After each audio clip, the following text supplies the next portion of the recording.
kalau sudah menyerang personal, pribadi yang tidak ada hubungan dengan konteks debat, saya kira kurang memberikan pendidikan, kurang mengedukasi masyarakat yang menonton. Komentar Presiden Joko Widodo terkait serangan personal dalam debat tersebut disampaikan sehari usai debat ketiga Capres digelar pada Senin 6 Januari 2024 lalu. Namun siapa sangka dalam debat Pilpres keempat, putra pertamanya Gibran Rakabuming Raka yang merupakan cawapres nomor urut 2 justru melakukan serangan personal bertubi-tubi terhadap lawan debatnya. Muhaimin Iskandar, cawapres nomor urut 1 menjadi target utama serangan personal yang dilontarkan oleh Gibran. Sindiran pertama dilontarkan Gibran kala ia menanggapi pertanyaan Caimin soal masalah irigasi yang dialami petani di Indonesia. Tanpa krisis iklim pun, persawahan pertanian kita tidak memiliki air dan irigasi yang memadai. Ini yang harus kita rubah. Kita ingin melihat bahwa potensi petani dan seluruh produk-produknya masih sangat luar biasa. Selanjutnya, kami persilakan calon wakil presiden nomor urut 2, Bapak Gibran Rakabuming Raka untuk menanggapi. Enak banget ya Gus ya, jawabnya sambil baca catatan tadi. Kuncinya di sini adalah ekstensifikasi dan intensifikasi lahan. Serangan personal Gibran ke Cak Imin lainnya terjadi saat sesi tanya jawab. Hal tersebut terjadi usai Cak Imin menanyakan strategi Gibran dalam melaksanakan pembangunan bioregional agar keadilan iklim, sosial, ekologi, antar generasi dapat terwujud. Pak Gibran, Indonesia ini terdiri dari berbagai bioregional, di mana kita harus betul-betul mengerti agar pembangunan kita tepat sasaran dan bisa tumbuh dengan baik. Pertanyaannya, bagaimana strategi Anda melaksanakan pembangunan berbasis bioregional itu agar keadilan iklim terjaga, keadilan sosial terwujud, keadilan ekologi terlaksana dengan baik, keadilan antar generasi juga terwujud, sekaligus keadilan sosial. Mohon dijelaskan. Gus Muhaimin ini lucu ya, menanyakan masalah lingkungan hidup tapi itu kok pakai botol-botol plastik itu. Padahal saya, Pak Ganjar, Prof Mahfud pakai botol kaca, itu gimana itu komitmennya? Botol plastik semua itu. Tapi nggak apa-apa, kita kembali lagi ke topik ya. Tak tinggal diam. Dalam kesempatan lainnya, Caimin menyerang balik Gibran dengan menyebut contekannya tak berisi materi dari Mahkamah Konstitusi. Terima kasih. Saya catat sedikit. Yang penting ini bukan catatan Mahkamah Konstitusi. Dalam debat keempat yang berlangsung selama 2 jam tersebut, selain terlalu banyak gimmick, Gibran acap kali bertele-tele dalam menjawab pertanyaan lawannya. Kuncinya di sini adalah ekstensifikasi dan intensifikasi lahan. Kemarin, tahun lalu kita sudah bangun pabrik pupuk di Fakfak. Kuncinya untuk meningkatkan produktivitas, ya kita harus genjot kawasan industri pupuk. Kita dekatkan pupuknya dengan lahan-lahan pertaniannya. Terima kasih Pak Gibran. Yang Anda sampaikan hanya mengulang apa yang saya sampaikan. Hal serupa juga dilakukan Gibran ketika menanggapi pertanyaan dari cawapres nomor urut 3 Mahfud MD. Ketika ditanya soal impor pangan era Presiden Jokowi, Gibran malah menyebut Mahfud ngambek karena telah dikasih pertanyaan yang sulit. Mas Gibran, saya menghormati Anda sebagai calon wakil presiden sehingga saya tidak akan bicara secara menjebak dan receh-receh. Saudara, pada tanggal 17 Februari 2019 dalam sebuah debat calon presiden, Pak Jokowi bilang nggak akan ngimpor. Tapi sampai sekarang kita masih mengimpor banyak. Masih mengimpor banyak. Malah semakin banyak mafianya impor-mengimpor bahan pangan itu. Nah itulah sebabnya apa usul Anda untuk menyelesaikan masalah 5 tahun lalu ini? Sepertinya Prof Mahfud agak ngambek ya, soalnya saya sudah 2 kali memberikan pertanyaan yang sulit. Carbon capture, greenflation, selalu dikomenin pertanyaan receh. Ya kalau receh ya dijawab Pak, itu loh, segampang itu. Oke, masalah pangan, masalah impor. 2019 sampai 2022 kita sebenarnya sudah swasembada beras. 2023 ada impor karena El Nino. Mendengar jawaban Gibran, Mahfud menilai jawaban tersebut tidak sesuai dengan substansi pertanyaan. Mahfud pun membeberkan sejumlah data impor harian yang dilakukan era Presiden Joko Widodo. Pertanyaan saya bukan itu. Pertanyaannya itu, dulu Pak Prabowo bertanya, katanya Pak Jokowi tidak mau ngimpor beras. Lalu sekarang faktanya, per hari ini, catatan datanya harus dibaca ini.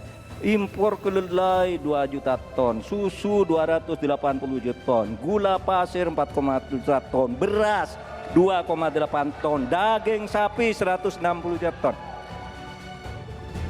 Ini hasilnya seberapa dari hasil debat dulu yang tanggal 17 Juli itu. Perkembangannya seberapa? Semakin banyak nih angkanya.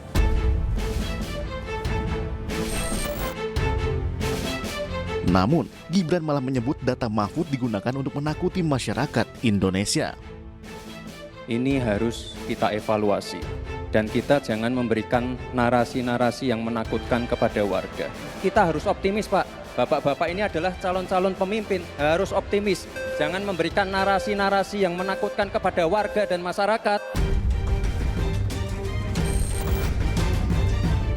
Sering menyerang personal lawan debatnya, Gibran pun menjadi trending topik di media sosial. Apa saja tanggapan netizen di dunia maya? Selengkapnya di iNewsFile sesaat lagi.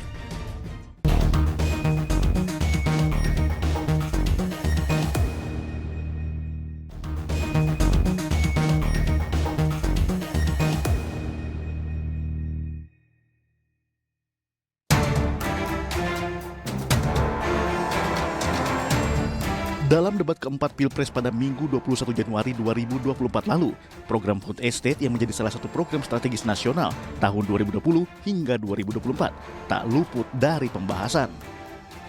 Kritik atas kegagalan proyek di bawah kendali Menteri Pertahanan Prabowo Subianto bahkan telah dibahas oleh Cawapres nomor urut 1, Muhaimin Iskandar, sejak membacakan visi misinya. Pendiri Nahdlatul Ulama mengatakan, petani adalah penolong negeri. Akan tetapi, hari ini kita menyaksikan negara dan pemerintah abai terhadap nasib petani dan nelayan kita. Kita sangat prihatin. Upaya pengadaan pangan nasional dilakukan melalui food estate. Food estate terbukti mengabaikan petani kita, meninggalkan masyarakat adat kita, menghasilkan konflik agraria dan bahkan merusak lingkungan kita. Ini harus dihentikan. Selain membuat rugi, Cawapres nomor urut 3 Mahfud MD juga menyebut program Food Estate malah merusak lingkungan. Kami punya program petani, bangga bertani di Laut Jaya, nelayan sejahtera. Jangan misalnya seperti Food Estate yang gagal dan merusak lingkungan. Yang benar aja, rugi dong kita.